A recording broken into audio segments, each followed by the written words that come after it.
grinding and resharpening, knife blade maintenance, and later on you're going to be able to make your own knife. So we have a Tormek grinder with a leather belt, and we have the diamond honing stone. So, but we can talk a little bit about different damage on the blade. Let's say that you accidentally hit a stone or something, so the edge is bent away. Then you probably would like to start with getting as much as possible of the edge back in place. Otherwise, when you start grinding, you will get a big hole in the edge. Actually, when you're using sharpening steel, that's the purpose, to get the edge back in place. And straight in center. Yeah. And if you got a very bent edge, it's just to use something that is hopefully harder than the blade to work on it and get it, strike it back in position. I would say that's the first you try before honing or grinding. And when you're grinding, I would say that sparks is it's not necessary. No. It's a truth. Probably in US it's quite common. They need to have sparks. Yeah, because otherwise it doesn't happen. Yeah. It shouldn't be sparks. I mean, the grinding should always be cooled. Right. Because otherwise you destroy the material. Overheated. Overheat. The risk is when you come to the thinnest part of the edge, the heat has nowhere to go, and overheating the very last sharp tip of the edge, where you really need the hardness. Where it's needed. Yeah, where it's needed. That's it. The tip here and the edge. This one is probably when you grind a meat cutting knife. You usually travel from backside and then grind it freely. And some people like to do it on a belt grinder, and that's a real destroyer. You probably saw that in the factory, that we use tons of cooling water when sharpening to get the Or grinding actually. Yeah. It's crucial that you have the cooling process. And we do have some customers who send us pictures of blades, and they are rusting on the edge, very edge. And they say, your product is not good, it's rusting. And we say, well, how do you sharpen your knife? Do you overheat the edges? Yeah. And we can immediately spot that Yeah. it was overheated or not. If it's very heated, then you burn away the chrome that makes it stainless, and then it's not stainless anymore. You actually, the process goes back to normal.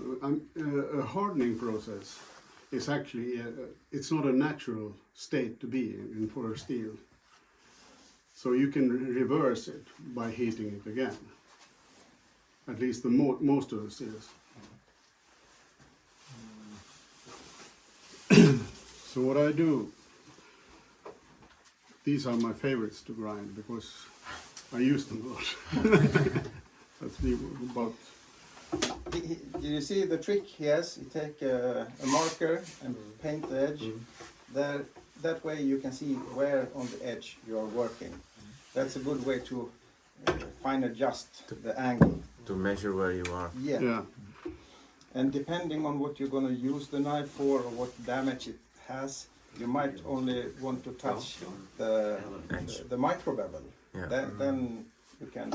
These ones, the Sloyd knives, they don't have any micro bevel because it's full bevel from. Yeah, that's what making them unique. That's what makes them work. Yeah. Carving is not very good. It's not easy to perform carving. What did I do now? I have to check a little bit where I am. I can do it by doing like this. So I need to be, this one is not adjustable. We have to. Yeah, but mine at home is just, Okay. I can adjust a little bit here.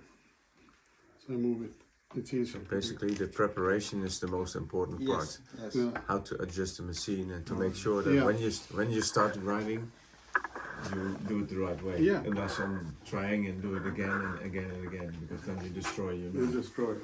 Yeah.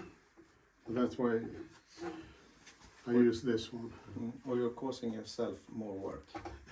Absolutely. Yeah.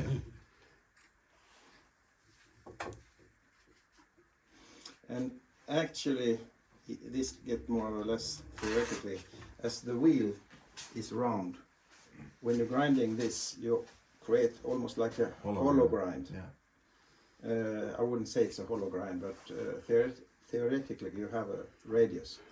And It's that- just a radius from the grinding wheel. Yeah. And if you have a smaller machine from Tormek, you have a 200 wheel or a 200. This one is 250. It has been. This one has been used for a while. anyhow, when you need, if you're working with it and You need can a- see now I'm starting to get there. I like to have it a little bit or in the center.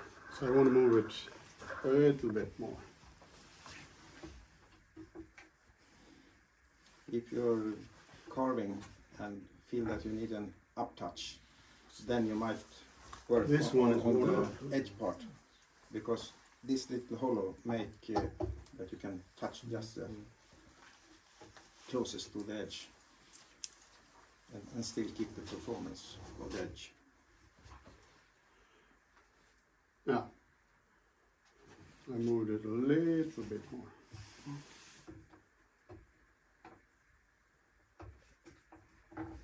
So you're raising the bar a little bit on that, so to just Yeah. so to make sure you're at the end of the angle. No, I want to be in the center of the whole edge here, or the whole grinding part, the ground part. I want to be in the middle of that one to get the same.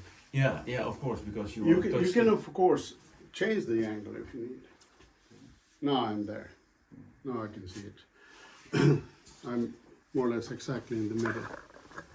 Yeah, so you have this line and that line, and you want to be In center. just in center, so that Yeah. when you start grinding, you're starting in the middle, Yeah. and you work out the edge to both Yeah. ends. And I keep the same grinding angle as it was made in.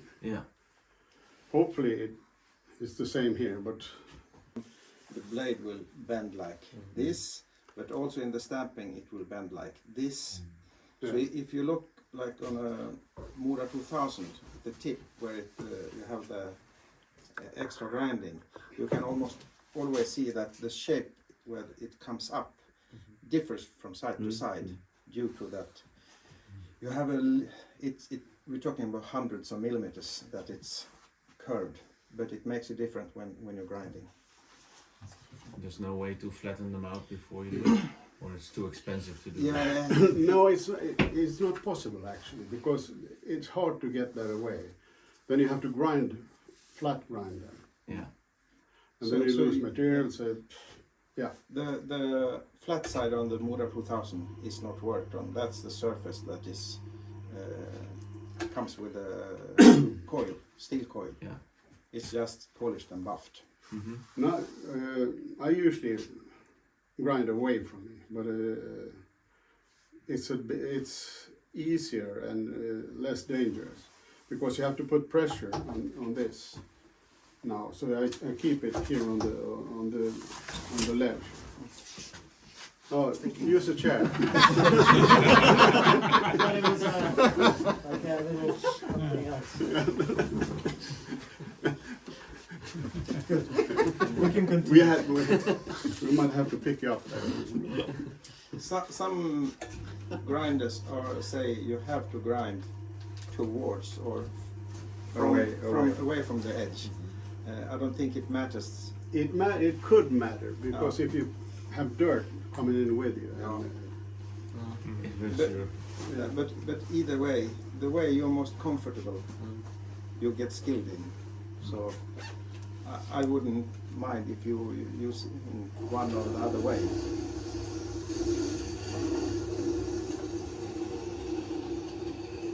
And then here I have to lift it.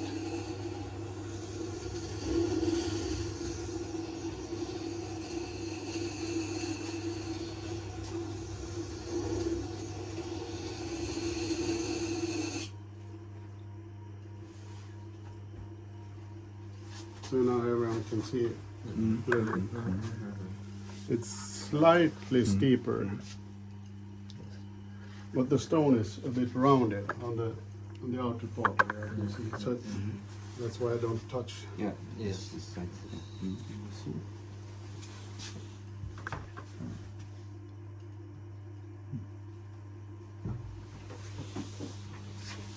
How much pressure do you put on it?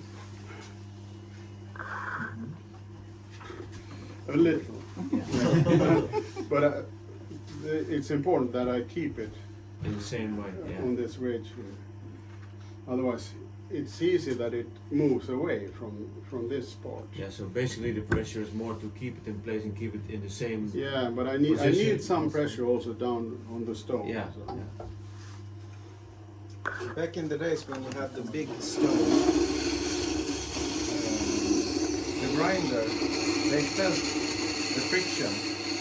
So if the steel was too soft, it didn't bite. You almost go away over the stone with the. Especially with the laminate, because it picks up in the iron part, Yeah. and that's when it's soft and it goes with the grinding wheel. So, And it means that you need to have a stone that works on both seals. In the older days, when we had natural stones, they didn't get the jobs done because you had to work a lot. That's why people tell you, you can't grind a stainless steel. And it has more to do with the stones that were used. The medium used, if you use aluminum oxide, Yeah, it's softer than the chromium oxides on the steel. So Yeah. you need diamond or yeah. But some stone, this stone is, I think it's aluminum oxide stone. But the composition also is important between how the stone has been made. Yeah. and if we look back in the days when we used natural stone, clay. yeah, the stones were very different from place to place. Yeah.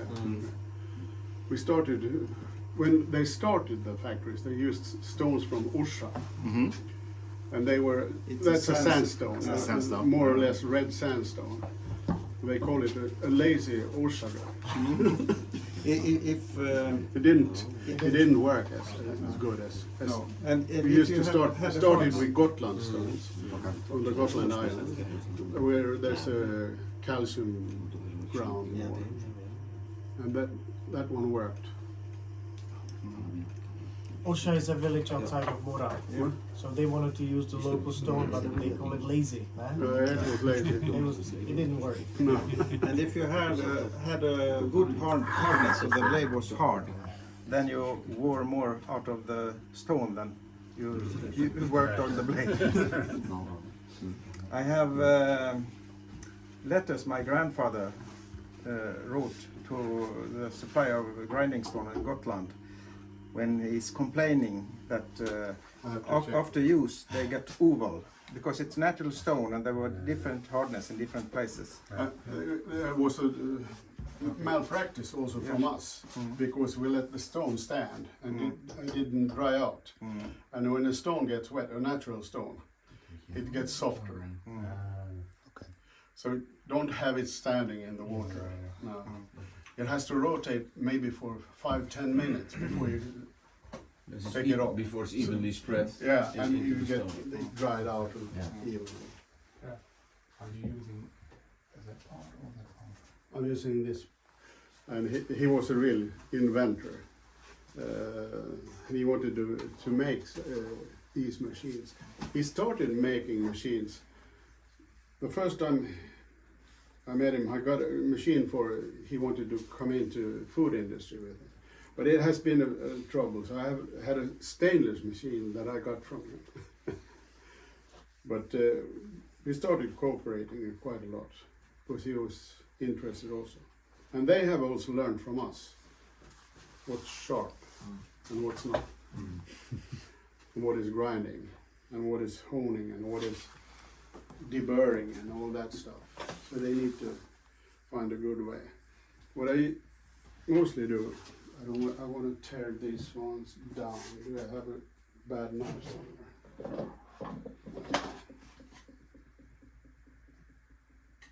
Some of our distributors distribute also Tormek machines. And in Czech we have Brusner company. In Austria we have Steiner company, Steiner Air Tools. They have to distribute Tormek. It's a good fit.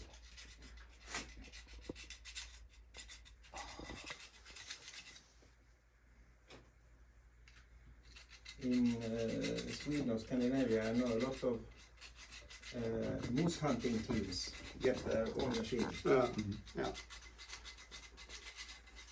But they're used for a lot of stuff. They even grind axes on it. But it's a tougher work, but you can do it. I want to flatten this down because when it's new, it's a bit too coarse for me.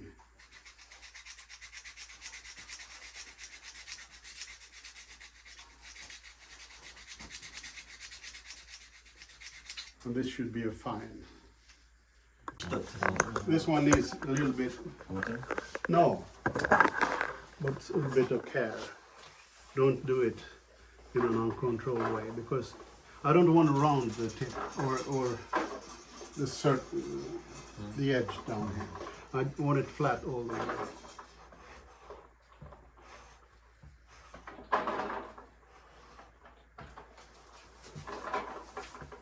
You have some paste? Yeah, yes, it's polishing paste. It's the same as being used here or everywhere. You can use Here it is. Autosol. chromium polish. Yeah, exactly. Which one do you prefer, the Autosol or the Tormek?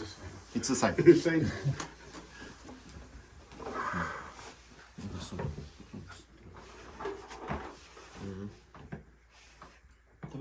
When is more to make a strop? Because stropping is stainless is harder to get rid of the burr. That's the first fact. So you need to work a lot more with the stainless blade to get to the top edge. So carbon is about the same. It's harder to grind since you don't have the soft material. So on a stone like this, it will take more time to get a plain carbon. Do you use different machines for carbon and stainless steel? This one works for both. Yeah. The stone works for both, but If you mix it, can it roughly rough? the stone will get like this. You can see it here. You have some rust built in here because you need to clean it out now and then. Can you say something about the laminated steel and how unique it is and how unique for us it is? And Well, it's not unique for us. It's the original seal we had from start. but not only for carving knives, right? No, for all knives, more or less. It was the basic material we had for knives. Then we slowly turned over because if you want to go into cutting meats and vegetables and all that stuff, you need some corrosion resistance, and you don't have much in those. So it's more a way of, and those steels have also been developed quite a lot since the 30s. They started coming somewhere in the 1930s. And I guess after the war, they were getting better, but not really refined as they are today. And I would say that Sandvik today make the best steels. We never found any steel that can take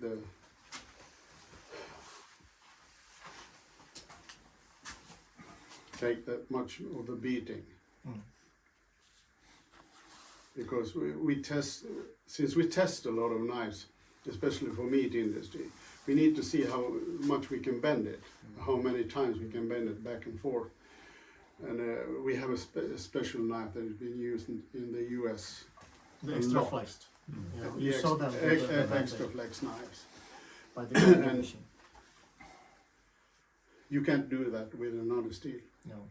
It's not possible. It's also laminated steel. No, No. it's stainless. Stainless. It's a stainless steel, and Only we can do it. This is very special knife.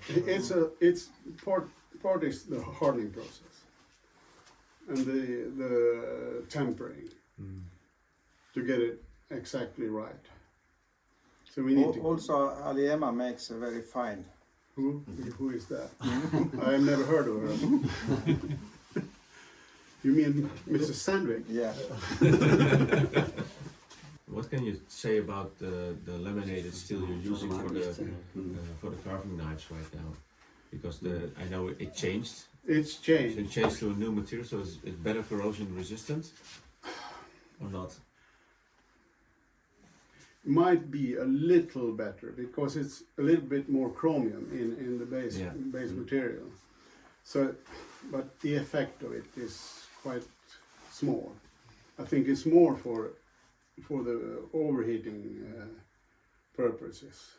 It's there, and it also tacks the fine grain together a little bit more. So it's slightly harder than the older ones to get rid of the burr, but it's not that you notice it too much. But I think it should hold an edge a little bit. Yeah, it does. Yeah. Yeah. So there are some ways. Chromium is one, nickel is one. If you mix those with the plain carbon seals, just a slight more. It used to be 0.30 around, 0.30, 0.35 chromium in them all the time because of the hardening process to help it out. Otherwise, you need to water quench it if it's just plain, and that's a tough one, especially on the laminate because it can delaminate easy because you get a lot of movements when the martensite is.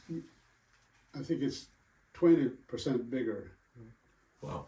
Than so you have that. Yeah, before you know you can or you can work it or you can. So that's what you get when you harden material. If you have a plain single material, it's not as a big problem, but it could be. So that part is the tricky one. Yeah. But you know also how you can abuse a laminated carbon steel with. It can take a lot of bending force and stay bent. Yeah. Depends on little also on the side material. Yeah. But those haven't been changed to any extent, I guess.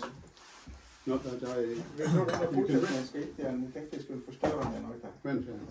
En slutkniv. En laminerad. Du kan ta Isnam eld och bråkan. Men du ska krösa? Ja, Jag tar en grej. jag tänkte så. Ja.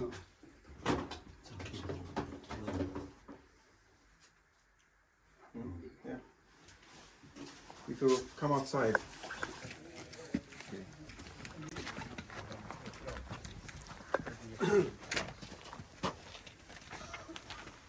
Hello. So this is in the vise. Eriksson.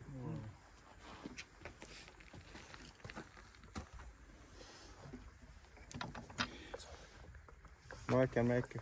Yeah, actually people make scoop knives. Yeah.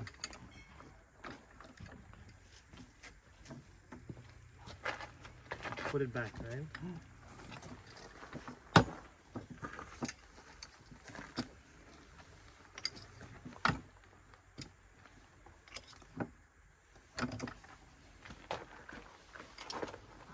Det kan vara vindskäften, Thomas. Ja, more or less straight again. And that's because of its laminated steel? Yes,